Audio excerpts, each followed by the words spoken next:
Peggy 18. Hi everybody, this is Noah Hughes, Creative Director on Tomb Raider, and we're here at Crystal Dynamics. We're going to take a look at a segment of the game that's going to showcase some of our combat and high action sequences. So we can see Lara walking down these steps. She can overhear conversations from the enemies. You can see as she becomes aware of the enemy presence, she'll take cover behind anything that looks like cover. So that's something that's automatic, and we really promote the ability to freely move within cover and move throughout cover. So Lara's assessing the situation. She can overhear bits of story and understand more about what's going on the island. But most importantly, she can sort of use brains as she approaches this situation. She'll take out one guy. We can see that the enemies are reacting, so they're creating cover for themselves, reacting to her situation. Another guy's trying to flush her out of cover with the Molotovs. This is just an example where we really try to make the AI adapt to the situation, but also promote movement from the player so that they're not just stuck behind cover and playing sort of pop and shoot cover games. We really promote that movement. So we can see Lara approaching here. She's got her a new gear element, the rope arrow. She's able to create her own zip line. And with the shotgun and the zip line, she's now back to an area she had been before, but able to access spaces that she had never been able to get to. Are you there? I'm here, Sam.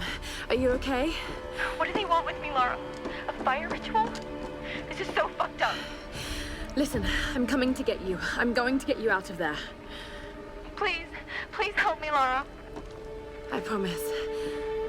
I promise, Sam. Hey, she just... Oh no! Sam? No! Sam! Help me, Sam, please! wait for me! You bastard! Sam, wait! No!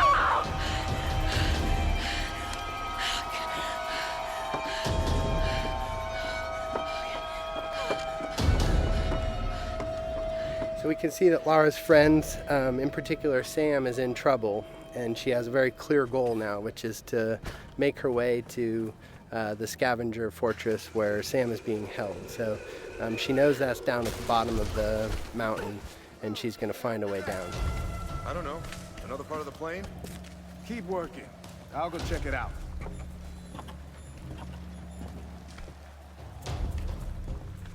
Again, often the best strategy is to sort of assess the situation before you jump in with guns blazing. Of course, you're always welcome to just open fire, but the game really promotes sort of that tactical approach in some situations. So Lara's able to wait till she has a clear vantage of the situation without being spotted by the enemies.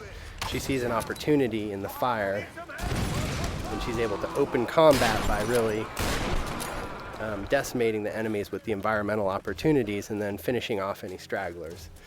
Now, last time we showed this space, we took the left route, and this is just an example of a forked path where you can see them coming up the path that we would have come down naturally.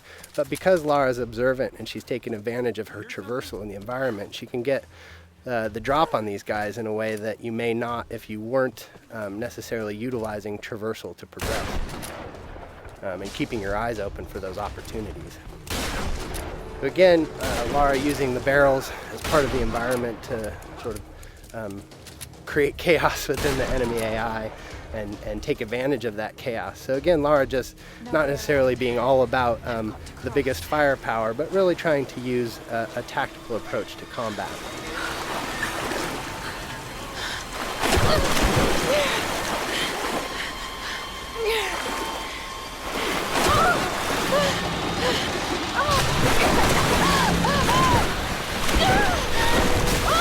As is often the case, Lara's intended path down the mountain isn't necessarily where she ends up. So we could see an example of sort of a brutal death as Lara misnavigates the situation in the flood here. And we try to create these spikes of intense moments where maybe plan A doesn't pan out and Lara's forced to deal with plan B. You can see her shooting out barriers with the shotgun. This is another example of us trying to use gear acquisitions as something that provides new skills in the environment beyond just combat.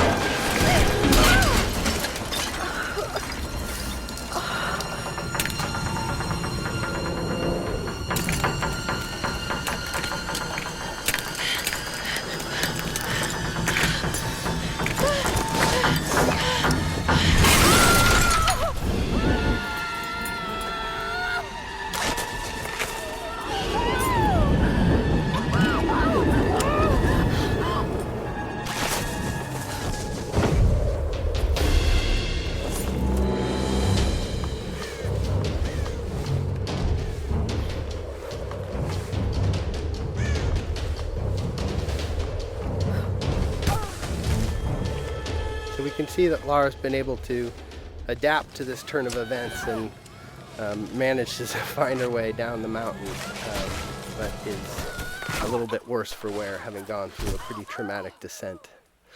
So we see Lara sort of shaken from the experience, and ultimately this is really just awakening injuries that have started since the beginning of the game. You can see her side is already bleeding from experiences she had when she first washed up on the island, and that's just been made worse by her traumatic descent. And so we're sort of introduced to this new space. This is the scavenger town, and up on the mountain you can see the ancient palace, which has been fortified by the scavengers, and really that's where Lara thinks Sam is being held. And so her goal, Sam and the others, so her goal is to really make her way into that palace. But you can see that she really is sort of feeling the effects of the fall, and as she stumbles her way into this new space, we realize that Lara is indeed worse for wear and has limited traversal capabilities. So you can't necessarily climb from roof to roof like you might if you were in the best of health. So Lara is really forced to sort of in a position of vulnerability to sneak her way towards the medical chopper that she saw, and hopefully find some supplies that are going to help her deal with her current situation. I don't know what you're talking about. Please.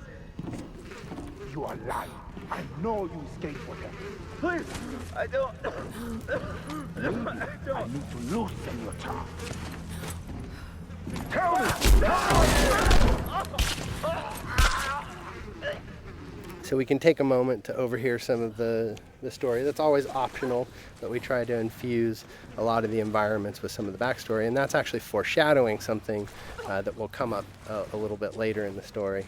So we make our way through this grotesque tunnel, again trying to get to this medical chopper in hopes of dealing with our injuries, but really trying to take a cautious approach and stay away from these nasty scavengers. We're starting to sort of get into the heart of it. This is Lara's journey into the belly of the beast, so to speak, and we really see her sort of having to engage in direct conflict in ways that she hasn't up until this point in the game. So we can assess the situation. The guy on the top was a threat. We see an opportunity with a barrel to soften up the enemies here, but this is an example of a trap. Lara stepped in the wrong place and ended up strung upside down, and that's us just trying to keep the player on edge. We have the enemies, the scavengers, really having a presence on the island here, almost a guerrilla approach to combat, where they sort of take advantage of their home court. So we see combat progress from sort of that opportunity to initiate with tactical opportunities, taking out patrolling guards and exploding barrels, but then ultimately sort of being forced to confront them directly in order to get to her goals. And that's something that Lara is constantly dealing with, is this need to do whatever it takes to survive. And if these guys are presenting a threat to her, she's seen what they're capable of, and they're standing between her and sort of her ability to deal with her wounds. So we're making use of cover in combat. Again, this is the soft cover or fluid cover system that really allows Lara to easily slide in and out of cover without really necessarily sticking in place, and celebrating that ability for Lara as a character to make use of her athleticism and movement as she takes on the combatants on the island. So with our piece of gear, our rope arrow, we've been able to pull our way into the crass chopper here, which is where Lara hopes to find something to deal with her injuries.